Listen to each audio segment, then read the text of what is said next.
지혜가 7기둥을 깎아 세워서 제 집을 짓고 짐승을 잡고 포도주를 잘 빚어서 잔치상을 차린 다음에 시녀들을 보내어 성읍 높은 곳에서 외치게 하였다. 어수룩한 사람은 누구나 이리로 발길을 돌려라. 지각이 모자라는 사람도 초청하라고 하였다. 와서 내가 차린 음식을 먹고 내가 잘 빚은 포도주를 마셔라. 어수룩한 길을 내버리고 생명을 얻어라. 명철의 길을 따라가거라 하였다. 참지혜. 거만한 사람을 훈계하면 수치를 당할 수 있고 사악한 사람을 책망하면 비난을 받을 수 있다. 거만한 사람을 책망하지 말아라. 그가 너를 미워할까 두렵다. 지혜로운 사람은 꾸짖어라. 그가 너를 사랑할 것이다. 지혜로운 사람은 훈계를 할수록 더욱 지혜로워지고 의로운 사람은 가르칠수록 학식이 더할 것이다. 주님을 경외하는 것이 지혜의 근본이요 거룩하신 이를 아는 것이 슬기의 근본이다. 나 지혜로 말미암아 내가 오래 살 것이요 내 수명도 길어질 것이다. 내가 지혜로우면 그 지혜가 내게 유익하지만 내가 거만하면 그 거만이 너만 해롭게 할 것이다. 어리석은 여자는 수다스럽다. 지각이 없으니 아는 것이 아무것도 없다. 그러한 여자는 자기 집 문 앞에 앉거나 마을 높은 곳에 앉아서 제 갈 길만 바쁘게 가는 사람에게 어수룩한 사람은 누구나 이리로 발길을 돌려라 하고 소리친다. 지각이 모자라는 사람에게도 이르기를 훔쳐서 마시는 물이 더 달고 몰래 먹는 빵이 더 맛있다 하고 말한다. 그런데도 어리석은 사람은 죽음의 그늘이 바로 그곳에 드리워져 있다는 것을 모른다. 그 여자를 찾아온 사람마다 이미 스올의 깊은 곳에 가 있다는 것을 그 어리석은 사람은 알지 못한다.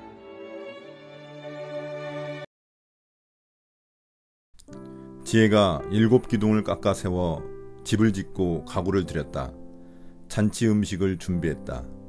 양고기를 굽고 포도주를 따르고 은식기와 꽃으로 식탁을 차렸다. 요정들은 물러가게 한 다음 직접 시내로 가 눈에 잘 띄는 곳에 서서 그의 목소리를 듣는 모든 사람들을 초대한다. 사는 게 혼란스럽냐? 뭐가 어떻게 돌아가는지 모르겠느냐? 나와 함께 가자. 함께 만찬을 들자. 각 구운 빵, 구운 양고기, 고르고 고른 포도주로 근사한 식탁을 차려놓았다. 무기력한 혼란을 떨치고 생명의 길, 의미 있는 삶의 길을 걸어가라. 오만하게 빈정대는 자를 타이르면 뺨을 맞고 못된 행동을 지적하면 정강이를 걷어차일 것이다. 그러니 비웃는 자에게 시간을 낭비하지 마라. 수고의 대가로 욕만 먹게 될 것이다. 그러나 인생을 귀하게 여기는 사람을 꾸짖는 것은 다르다. 그들은 그 보답으로 너를 사랑할 것이다. 지혜로운 사람들에게만 훈계를 해라. 그들이 더 지혜로워질 것이다. 네가 아는 바를 선한 사람들에게 말해주어라. 그들이 유익을 얻을 것이다. 삶의 진수는 하나님을 경외하는 것에서 시작된다. 인생에 대한 통찰력은 거룩하신 하나님을 아는 데서 나온다. 지혜를 통해 인생의 깊이가 더해지고 성숙한 나날이 펼쳐진다. 지혜롭게 살면 지혜가 네 삶에 스며들 것이다. 삶을 무시하면 삶 또한 너를 무시할 것이다. 이번에는 뻔뻔하고 머리가 텅 빈 경박한 여자 매춘부가 등장하는구나. 그 여자는 시내 중심가에 있는 자기 집 문 앞에 앉아 제 갈 길 가는 사람들에게 큰 소리로 외친다. 사는 게 혼란스러운가요? 뭐가 어떻게 돌아가는지 모르겠어요? 나와 함께 달아나요. 좋은 시간 보내게 해줄게요. 아무도 모를 거예요. 최고의 시간을 안겨줄게요. 그러나 사람들은 모른다. 그 여자의 벽장에 해골이 가득한 것을. 그 여자를 찾아간 자들이 모두 지옥에 떨어졌다는 것을.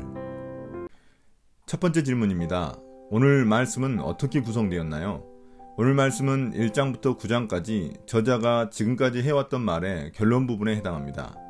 본문은 매우 뚜렷하게 세 단락으로 나뉘어져 있습니다. 1절부터 6절까지는 지혜 여인의 초대를 다루고 있습니다. 중간에 7절부터 12절은 지혜의 가르침과 그 핵심 내용을 다루고 있습니다. 마지막 13절부터 18절까지는 어리석은 여자의 초대를 앞에 나왔던 지혜 여인의 초대와 대비하여 다루고 있습니다. 내용상 각각 여인으로 묘사된 지혜와 어리석음의 초대가 대조되어 있고 그 가운데 부분에 지혜의 핵심이 자리 잡고 있습니다. 이 두 가지 초대를 나란히 제시하여 우리에게 올바른 선택을 요청하고 있습니다.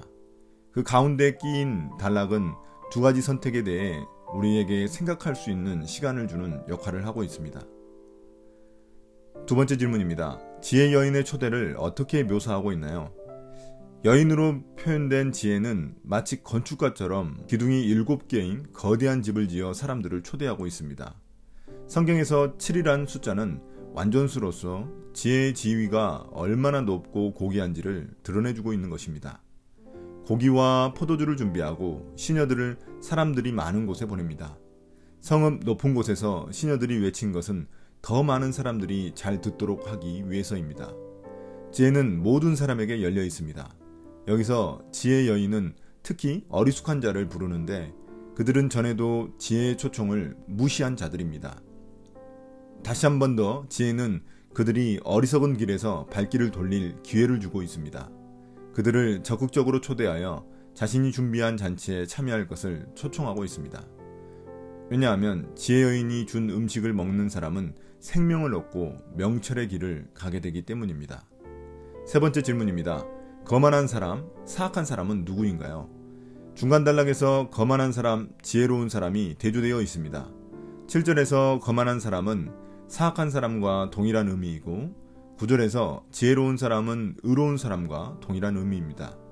앞서 지혜는 어리숙한 자에게 기회를 줘서 재차 초대했는데 여기에 등장하는 거만한 자는 지혜의 초대를 조롱하고 멸시하는 자들입니다. 이런 자들은 자만심이 가득하고 왜곡된 가치관이 고착되어 더 이상 변화를 기대할 수 없는 자들입니다. 그래서 그들을 훈계하거나 책망하면 미움과 적대감만 들게 만들 뿐입니다. 그 결과 오히려 훈계하는 자가 그들에게 수치와 비난을 당하게 됩니다. 그러나 지혜로운 사람은 꾸짖고 훈계할수록 그것을 겸손하게 받아들이기 때문에 더욱 지혜로워지고 지식이 자라갑니다. 결론적으로 훈계를 듣는 사람은 지혜로운 사람, 의로운 사람이고 훈계를 거부하는 사람은 거만한 사람, 사악한 사람입니다. 네 번째 질문입니다. 어리석은 여자는 누구인가요? 지혜 여인과 대조되는 어리석은 여자는 수다스럽지만 무지합니다. 지식이 부족하다는 말이 아니라 본능적으로 살아가다 보니 분별력이 없다는 말입니다. 그녀는 지혜 여인과 달리 스스로 자기 집을 짓지 않았습니다. 또한 지혜 여인처럼 사람들을 초대하기 위해 잔치를 준비하지 않고 그냥 집에 빈둥대며 앉아있거나 마을 높은 곳에 앉아 외칩니다. 그녀가 외치는 대상은 제 갈 길만 바쁘게 가는 사람입니다. 그는 똑바로 자기 길을 가는 사람인데 어리석은 여자가 유혹합니다. 그녀 또한 지혜 여인처럼 어리숙한 사람, 지각이 모자란 사람을 자기 집으로 초청하는데 그 내용이 지혜 여인과는 다릅니다. 자기가 준비한 음식이 아니라 남의 물과 빵을 훔쳐서 몰래 먹자는 것입니다. 그런 금지된 것이 더 맛있다며 유혹합니다. 다섯 번째 질문입니다. 어리석은 여자의 초대에 응한 자들의 운명은 어떻게 되나요? 자신이 가던 길에서 발걸음을 돌려 어리석은 여자의 초대에 응답한 자들은 어리석은 사람들입니다. 그들은 어리석은 여자의 금지된 것이 더 달고 더 맛있다는 유혹에 빠져버렸습니다. 그런데 진짜 그들이 어리석은 이유는 그들이 찾아간 여자의 집이 수월, 죽음으로 가는 길이라는 것을 알지 못했기 때문입니다. 그들은 자신들의 어리석음을 끝까지 고집하며 변화를 거부했기 때문에 비극적 결말이 기다리고 있는 것입니다. 오늘의 묵상 포인트입니다. 첫 번째, 거만한 사람은 훈계를 싫어하며 잘 배우려 하지 않습니다. 그러나 지혜로운 사람은 누구에게도 겸손히 배우려 합니다. 책망을 듣고 그릇된 행동을 바꿔야 바른 길, 생명의 길로 나아갈 수 있습니다. 내 주위에 나를 책망하고 훈계해주는 사람이 있다면 그를 더욱 귀하게 여기십시오. 두 번째, 어리석은 사람은 어리석은 여자의 유혹에 빠져 그녀의 초대에 응하고 말았습니다. 우리의 삶 속에도 금지된 것이 더 달고 더 맛있다는 어리석은 여자의 유혹이 도사리고 있습니다. 10절의 말씀처럼 주님을 경외하고 거룩하신 하나님을 아는 것만이 이런 유혹을 이겨낼 수 있는 방법입니다. 오늘도 말씀 묵상을 통해 주님을 경외합시다. 오늘 묵상을 마치겠습니다. 한 주 동안 승리하시기 바랍니다. 감사합니다.